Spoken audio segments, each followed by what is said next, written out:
Are you a busy parent? Do you feel like you're being pulled in multiple directions all at once? Are you exhausted and overwhelmed? Meet my mom. Her name is Santi Tanikella. She's a pediatrician, expert in mind-body medicine, and a life coach. She can help you break free from guilt and overwhelm so that you can enjoy the life that you've worked so hard to create.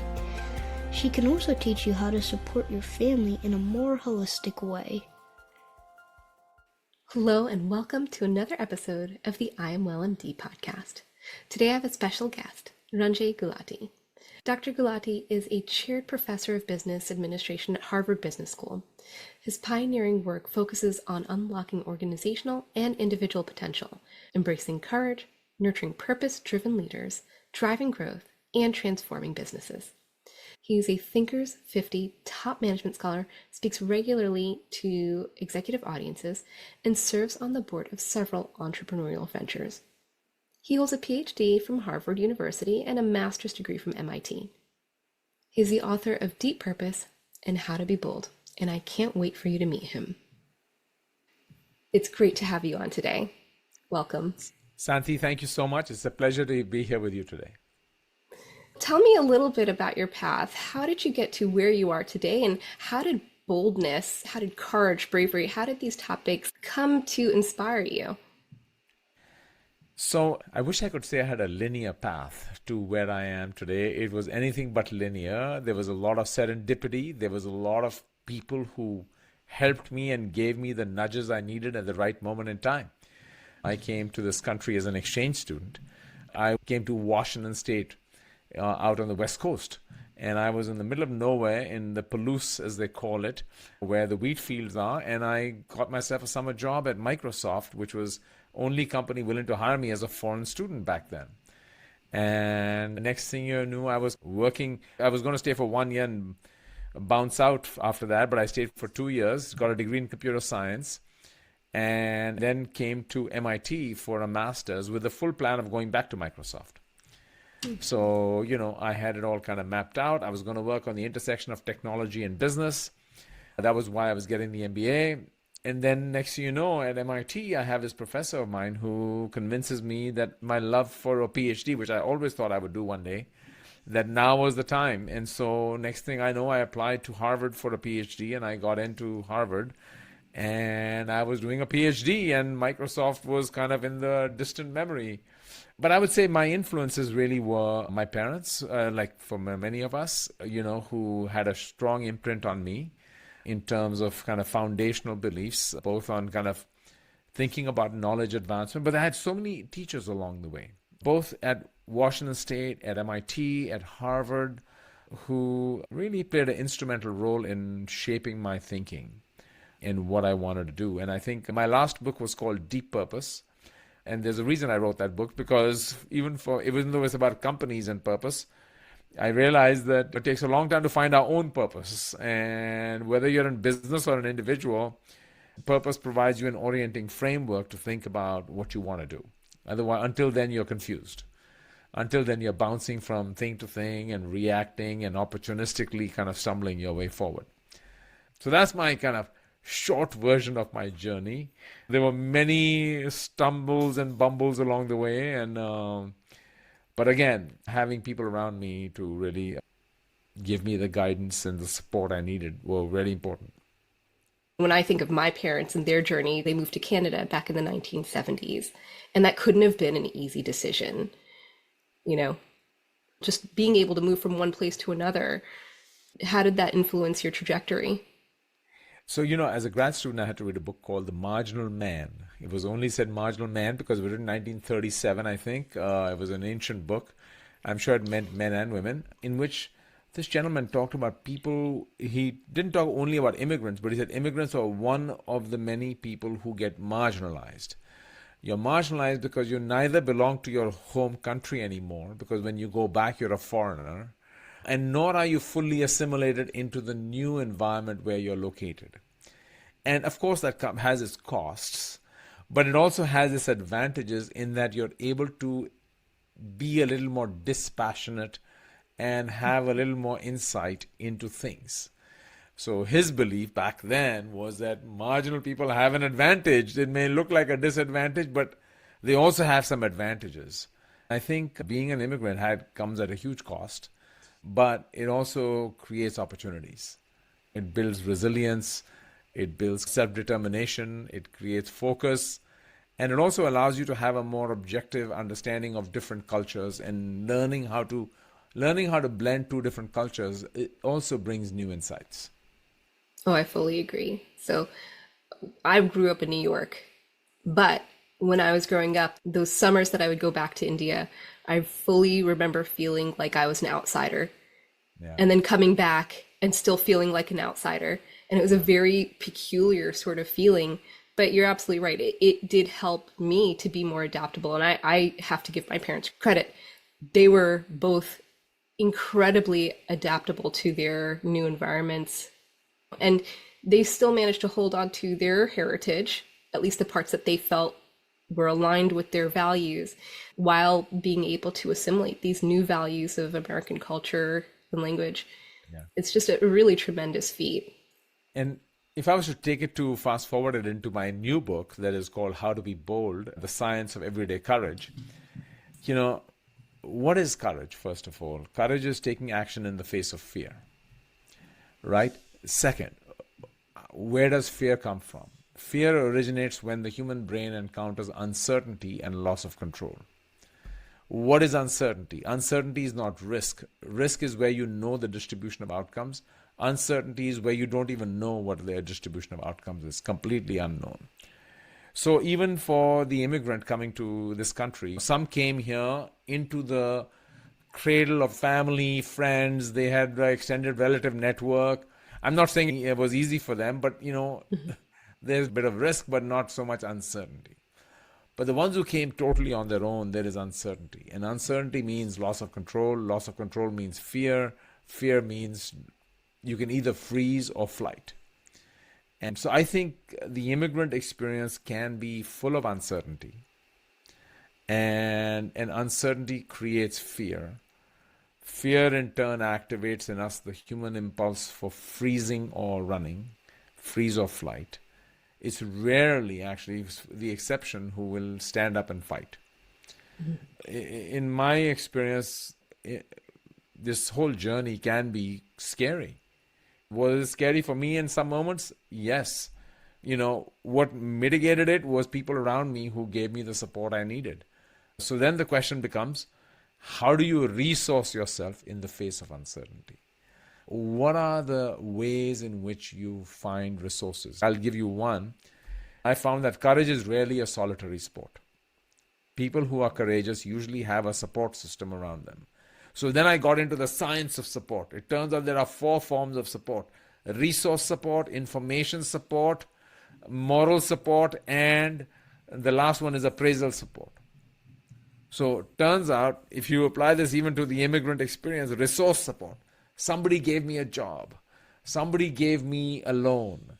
Somebody gave me shelter, or somebody fed me a meal, right? That's resource support. So information. Somebody gave me information. Oh, this is how you apply for a job and get a green card and do this, that. Or this is how you navigate this, that, and the other. That's information. The third one is moral support. I know you can do it. And the last one is appraisal support, feedback. Hey, listen, I think you need to change your approach. I don't think what you're doing is working.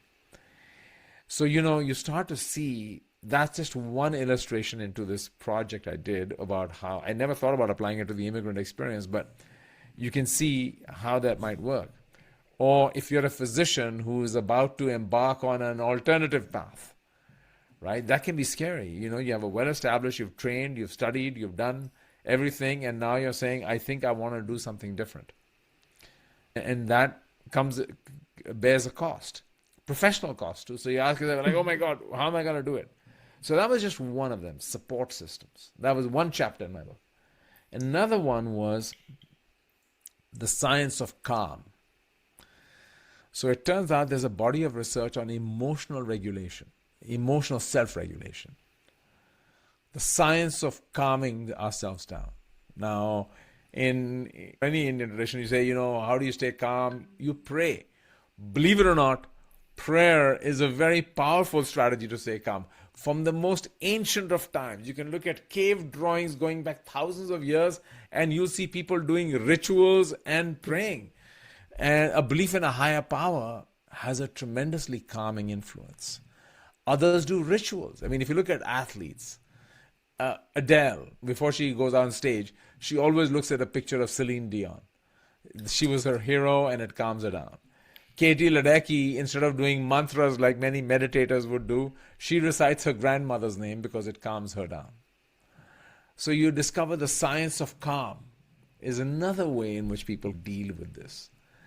So similarly, I found interesting, there was a science, it was fragmented research because there's no one body of literature on courage. It's kind of all over the place. So it was interesting to see that this was there, but it was kind of a bit spread out, and how that plays out. So that was my journey into the topic. I never thought about it being connected to my being an immigrant experience, but I think maybe you're right that, there were moments when it was scary. And I also happen to study entrepreneurs and have done a lot of research on entrepreneurs, and entrepreneurship in and of itself can be scary. Starting a business, letting go of a job, lack of stability in income. So those are all kind of things that I also looked at.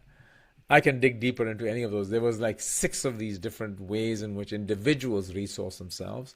And then I had 3 different ways in which organizations can resource themselves. I think this is a great topic. This topic is applicable to all departments in life, whether it's having children, getting married, or whatever your specific household looks like. It's establishing a life for yourself to move forward with. And sometimes we find ourselves at this crossroads where we have to make a decision. We're either going to take this path or this path. Yeah. And so that can go along with creating a career too. I mentioned having children. I think that that's a very specific topic right there, and one that is near and dear to my heart simply because of my background as a pediatrician. Once those kids are born, right, it's how do we act in such a way that we are doing what's best for our kids, but also doing what's best for us collectively. A lot of this means that we are constantly in this place of decision making. So I think of people who are just exhausted from decision making all the time, decision fatigue. And this is part of where your work has been so attractive to me, is because sometimes we have to make big decisions and take big action in order to move into a place in our lives that is more aligned with our values, that we're not swimming anymore in a sea of purposelessness. So it's really interesting, Santi, you say that, because Aristotle, who wrote one of the earliest essays on courage, now he first of all separately distinguished between courage and reckless. That's a different conversation. But he wrote an essay about human virtue.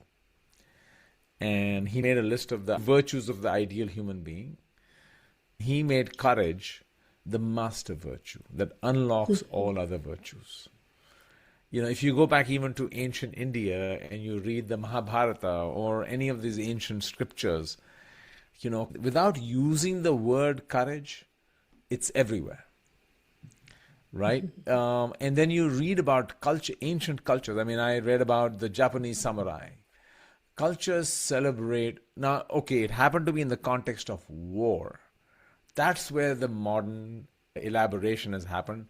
Courage is not just in the context of war, nor is it in the context of sports only. It's not just physical courage, it's also moral courage, right? Courage manifests in so many other aspects of our life. But it's important to recognize and acknowledge that that is not the default response of the human being. Yes. Our brain is hardwired from primitive times. There was a recent book called The Gift of Fear. Fear is a survival impulse, right? Our ancestors were cowards. They were the ones, when they saw danger, they ran. Yeah. They understood that. So fear is it's a primitive emotion hardwired in the amygdala, that to take it on, you almost have to be willing to really do it. Now, occasionally there are a few people born that way. But Hollywood portrays it like this universal thing that there are James Bonds all over the place. And that's courage. It's interesting.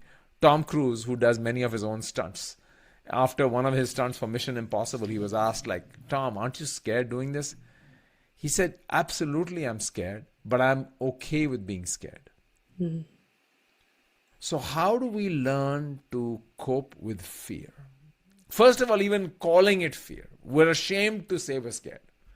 I don't know many people who say I'm scared, especially boys. There's a gender bias here. But I think that there is this kind of shame around the word fear. But if you don't name it, you can't tame it. So, you've got to first be able to label it and say, I understand that this is going to be scary. Actually, I am scared. I don't know what to do. But I'm going to have to find a way to resource myself to do it.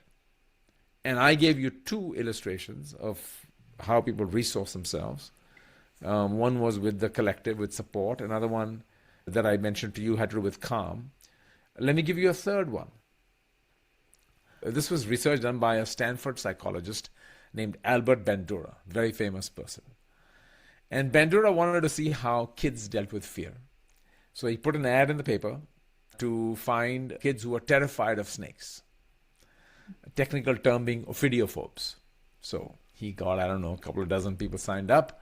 And he told them he's going to do classic exposure therapy. He's going to show them a video or whatever, some pictures, and slowly work their way eventually to touching and holding a snake. And by the way, the snake was going to be a corn snake. They're 6 feet long. They look scary, but they don't bite. They're harmless, completely harmless snakes. But they're scary. So anyway, in the course of this kind of exposure, before they even got to touching and holding a snake, half the kids dropped out.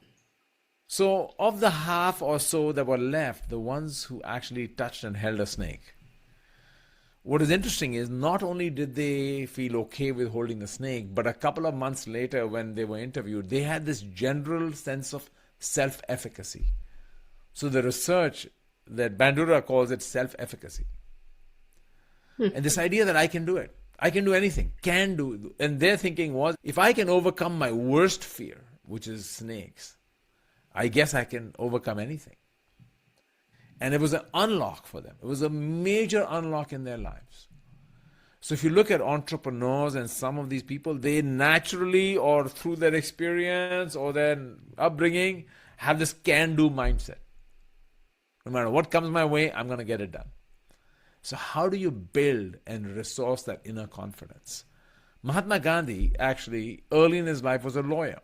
His first job was a lawyer. He went to England and trained to be a barrister, as they call them there. In his first court appearance, he was always terrified of public speaking. So here he is standing in front of a judge and he froze. The judge admonished him, asked him to leave, and told his client, go find another lawyer. And that gentleman was Mahatma Gandhi.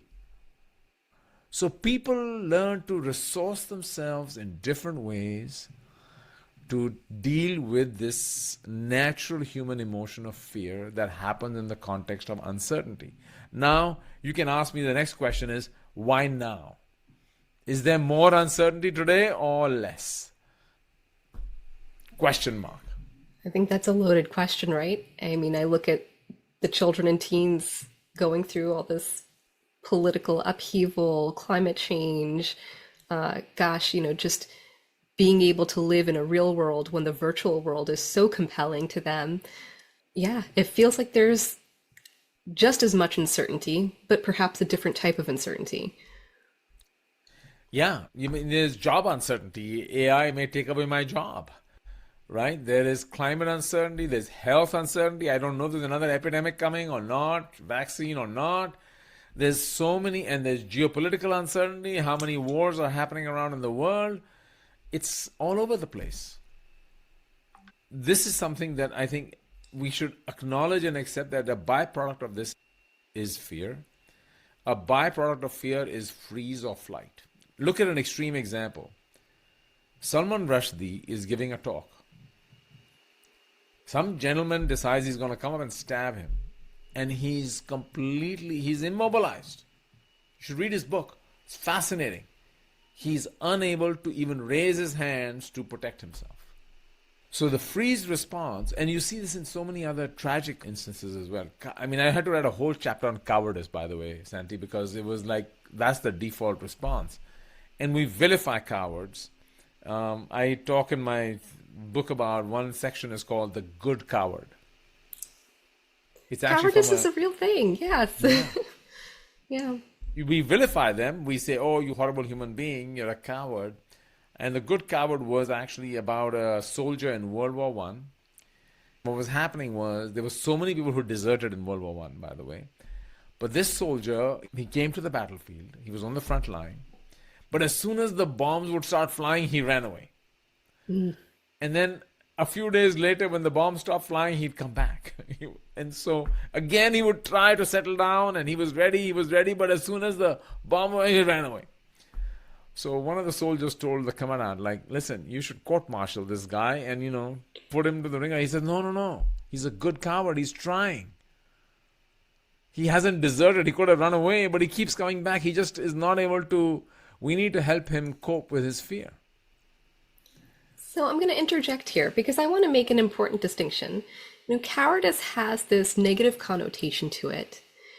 But truly, what is cowardice? It's self-preservation, is it not?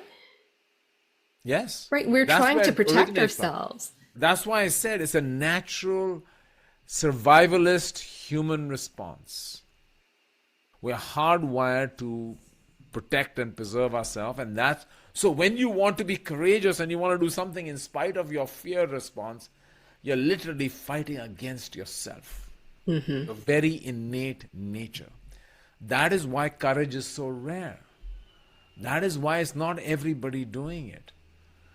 Right? In fact, one person said most of us are living our fears, not our dreams. That's powerful. Yeah. Yeah. So there we are. As I've been talking about this book, I've heard from a number of people saying courage can be an unlock into their life. His Holiness Lama wrote the foreword to my book, in which he also talks about courage as kind of this fundamental unlock. Right? And I came to realize that courage may be rare, but it's quietly everywhere. I was looking for ordinary people. One person I interviewed was Dr. Suma Jain. She's an ER physician down in New Orleans. And in the early days of COVID, she had to make a decision every day to go to work. And she had 2 young kids at home. And every day she's having to deal with the fear that she may bring it back home. And there was no cure. People were dying all over the place. And she had to make a call as to whether she was going to go to work. And she made the call that she was going to go to work. That this is what she had trained for. Yes, in med school, no one ever told her that you might take a risk and die. But she said somewhere in that Hippocratic oath was, you will do what you can to support other people. The question is, how do you resource yourself? Now, most of these people do it kind of subconsciously, or they find some way to do it. In her case, for instance, there's a whole chapter on what she did to research. She and her ER friends described it as their Olympic moment. They said, this is what I was meant to be doing. And turns out there's a body of research on this.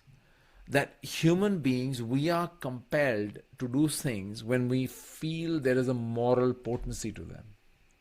And it ties into our own sense of morality. So not everybody buys into that. Not everybody has a moral grounding. But if you look at Captain Sullenberger, who landed the US Airways flight on the Hudson River, you know what he said when he was interviewed afterward? He said, I realized then my entire life up to that moment was a preparation to handle that moment. When you carry that kind of weight on yourself, then we don't see things as they are, we see them as we are. So you look at the situation differently. So in her mind, she was like, yeah, it's scary, it's dangerous, but I'm a physician, I trained to do this, my Olympic moment, I gotta do it. So you suddenly are able to transcend the fear impulse because of the way you're looking at the situation and the way you're looking at yourself. So that's another way in which people resource themselves into taking action. So I think navigating fear, coping with fear, embracing fear, outwitting fear, and not succumbing to fear, I think is the key. But the problem is, we don't even get there. We don't even get to first base, as we say in baseball, because the common Hollywood, Bollywood portrayal of courage is absence of fear. And it's a personality trait. You're congenitally, either you have it or you don't. Life can feel like a constant balancing act. Work deadlines, family responsibilities, and everything in between. It's really easy to get stuck in go mode without ever stopping to ask, what do I really want? Imagine if you could set boundaries with confidence, say no without guilt, and start doing more of the things that light you up. That's what life coaching is all about, helping you get clear on what matters most and giving you the tools to make it happen.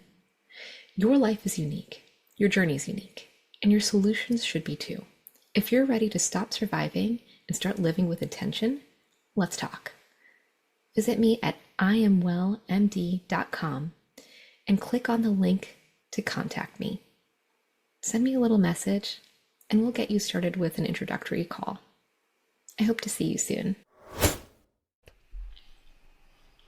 And that's the beauty of this, is it's not true, right? Yeah. We can learn how to be courageous even when we're feeling fear, right? And this is part of the reason why I love your book. It really teaches people how to overcome their fear so that they can move forward in their lives in a meaningful way. And it's not just blindly jumping into something that's risky, right? Can you tell us a little bit more about how we can cultivate courage? Let me give you one more. I've described each of these. These are all chapters in 2 minutes or less. Let me give you another chapter. This is actually built off of work by a very famous University of Michigan professor, Carl Weick. Weick looked at firefighters. Firefighting is a dangerous profession, and people get hurt and even die, because once you're in the building, it's out of your control. So it turns out that firefighters are not reckless people running into a building blindly. So what they'll do is, he calls it sense-making. The sense-making construct is that sometimes you don't know everything, but you can't wait outside to know everything. So you got to go in order to know. It's called acting your way into knowing.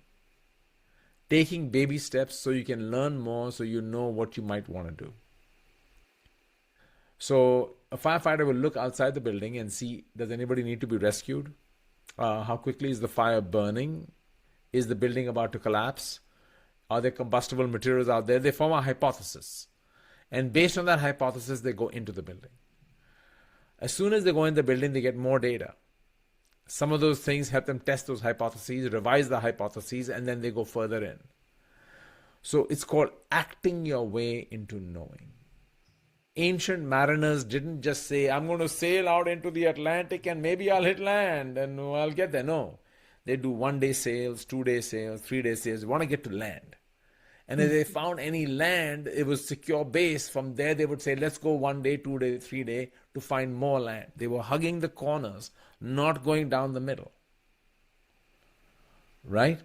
Brilliant. And it was called point-to-point navigation. It was a way of sense-making. So sometimes when you're faced with what looks like fog uncertainty, you don't just run in, nor do you wait. You kind of tiptoe your way in. And as you go in, you learn more and you tiptoe further in. You act your way into knowing. So that's another way in which people kind of resource themselves. So, you have a big decision looming. You don't just say yes or no, yes or no. You say, okay, let me kind of I'm going to move. I'm going to pack up and leave Boston and move to San Diego. I might not just do that right away. I might say, hey, maybe I'll take a vacation, go down there for a week. So a friend of mine is thinking of moving to Florida. He didn't just say, we're moving to Florida. They went out for a week.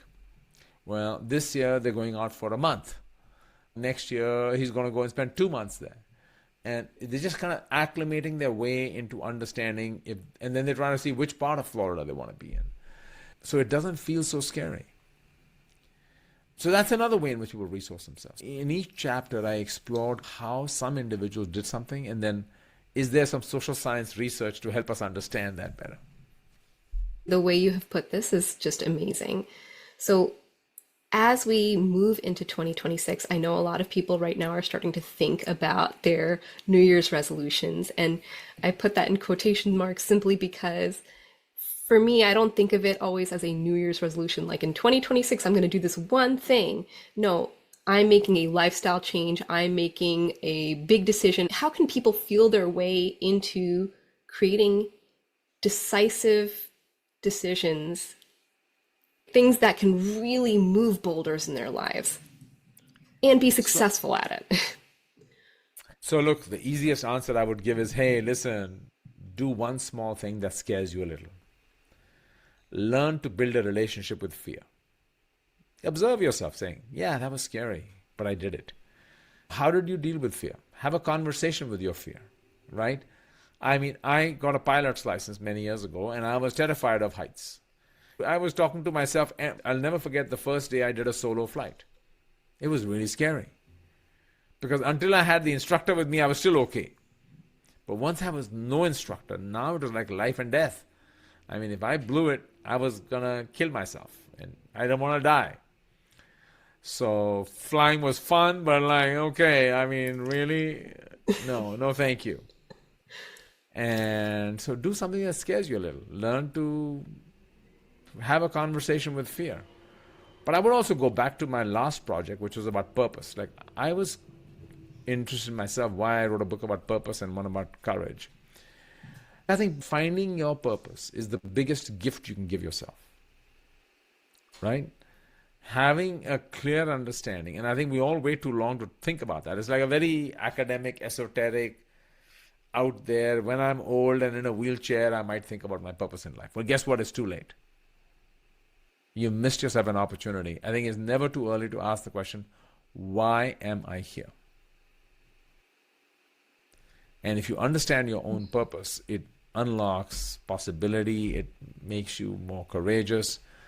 You know, if you look at people like Gandhi and others, Martin Luther King, Nelson Mandela, all these people, you know, they weren't just born great. They became great once they understood that they had a strong purpose, and that purpose unlocked courage for them. They weren't scared.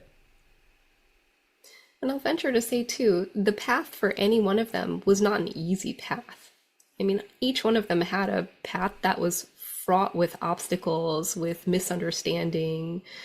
I mean, some of them were imprisoned. It Yeah. wasn't an easy path, but because they had that sense of purpose, that Yeah. desire to further their goals, which equates to their nation's goals, community goals, I think I that would, really helped.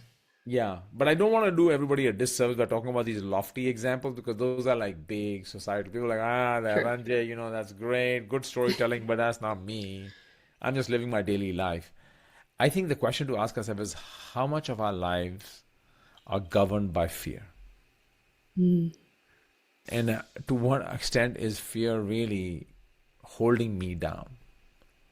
Then if you understand that, you know, hey, there are ways to cope with fear. I mean, my entire project came to me because I felt compelled that there is social science grounded ways to build a relationship with fear such that it is no longer controlling you. That from being this kind of primal emotion that hijacks the brain and the amygdala, you know, it is something that I can, as Tom Cruise said, you know, I'm okay with being scared. I want everyone, all of us to feel that way. I'm okay. I'm okay with being scared. I'm not going to let it control me. I accept that fear is a natural, normal human response, but I'm not going to let it tell me what to do. And I think it becomes a major unlock. I mean, there's research on regret that shows that people regret much more inaction than actions they took in life later on. Yes, that is And I absolutely true. and I would submit that inaction is the root cause, is the Salman Rushdie effect. You know, we're paralyzed. We're paralyzed by fear, and it is costly. It's not wrong to have fear, right? Yeah. There's the fear of humiliation, fear of repercussions, fear of failure. but it's being able to sit in that discomfort that I think is the definition, right? Being able to sit in that fear and do it anyway. That is bravery. That is being bold. Yeah. And, and it's sad that in the workplace, let's just switch to the workplace for a second here, that when people are asked, what are the two most salient emotions people experience in the workplace? It's fear and anger. Now, that's a pretty sad testimony that, we spend most of our time, our living moments at work, and what am I experiencing? Fear and anger. So it's how we learn to navigate through. In hindsight, after I finished this book, I'm like, hey, why wasn't I doing this before? Because I would hear these. Frances Haugen was my former student who was the whistleblower at Facebook. Took her a year to finally find the courage to do it.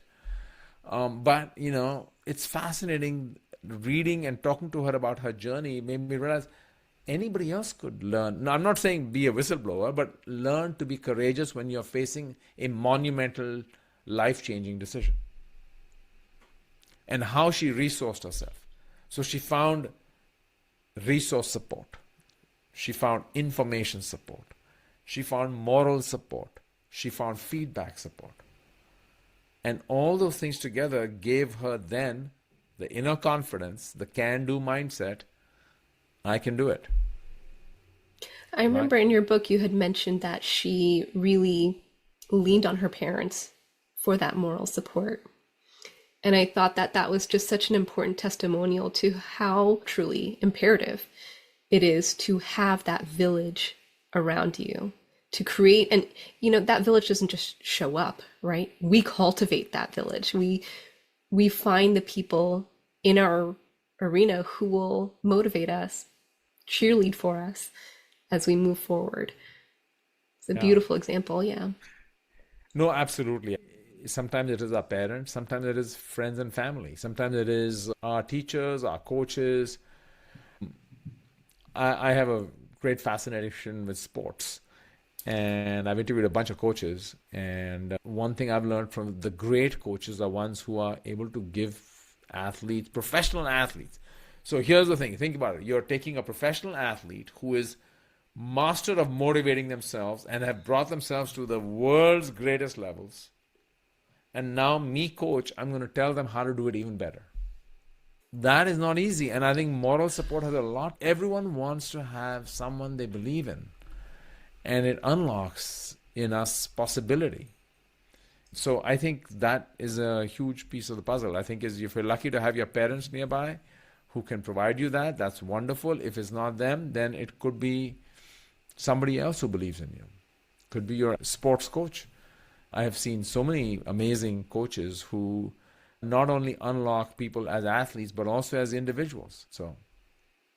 And a lot of that runs parallel, right? When it comes to our career, our profession, and our identity, right?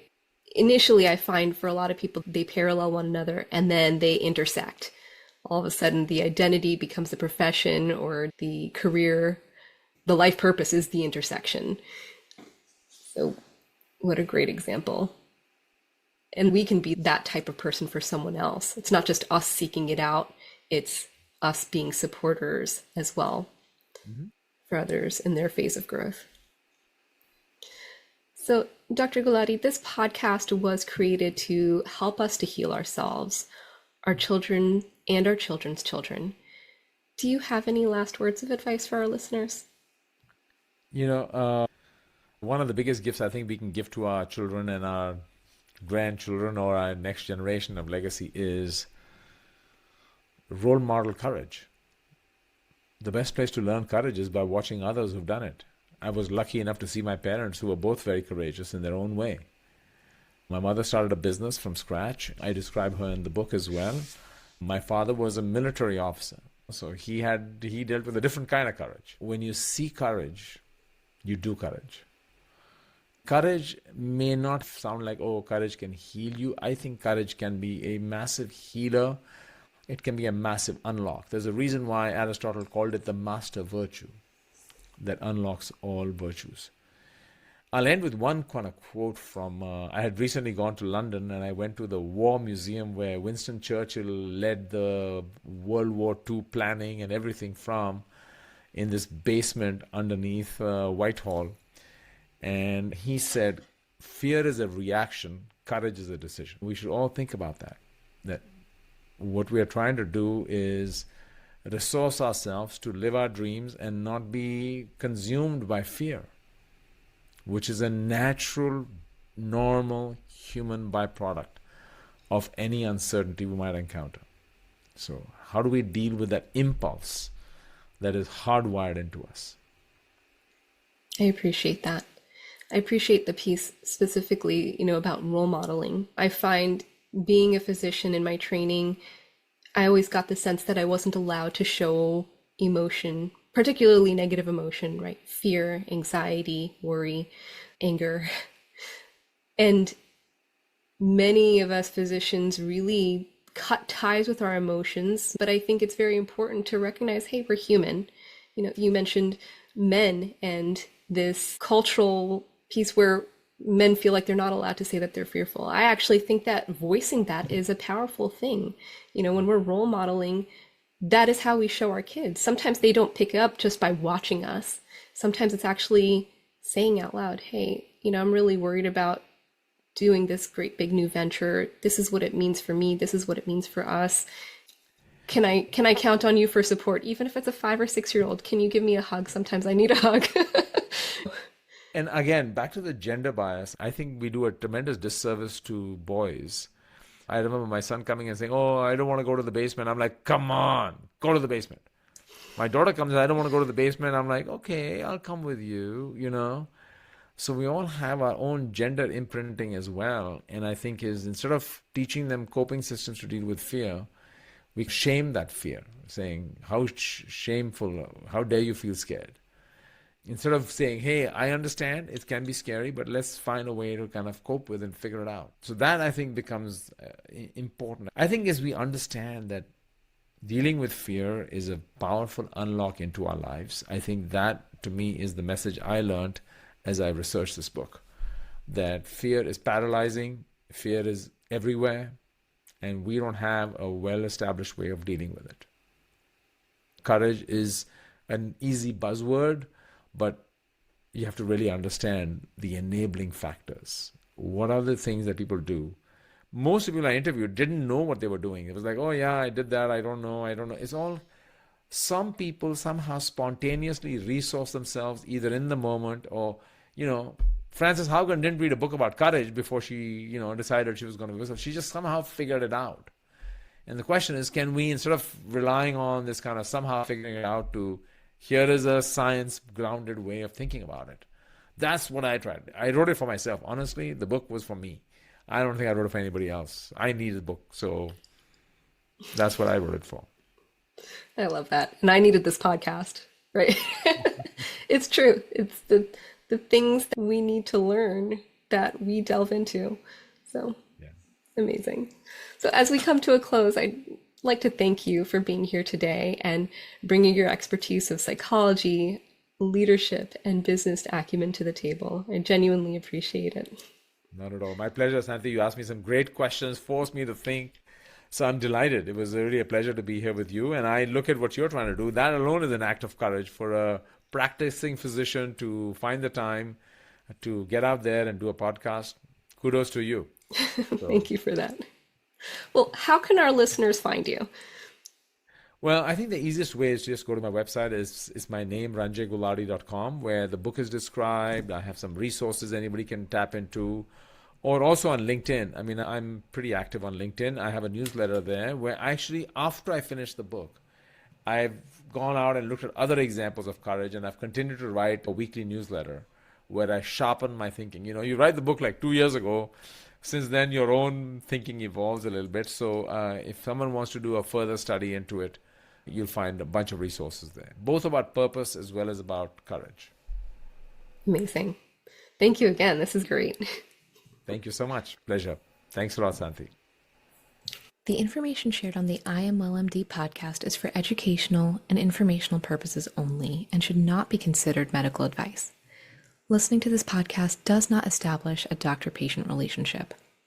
All health-related decisions should be made in consultation with your personal medical provider.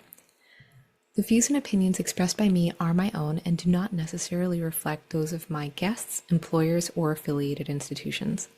Likewise, the views of any guest do not necessarily represent my personal or professional opinions.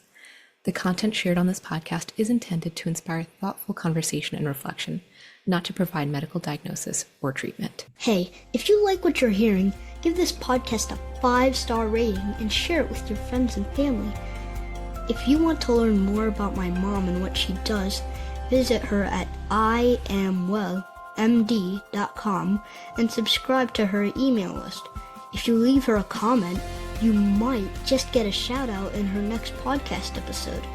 If you'd like coaching or support, she has programs available for you and your whole family. My mom is a great pediatrician and a great person, and I hope you like her podcast episodes. Have a great day. Bye.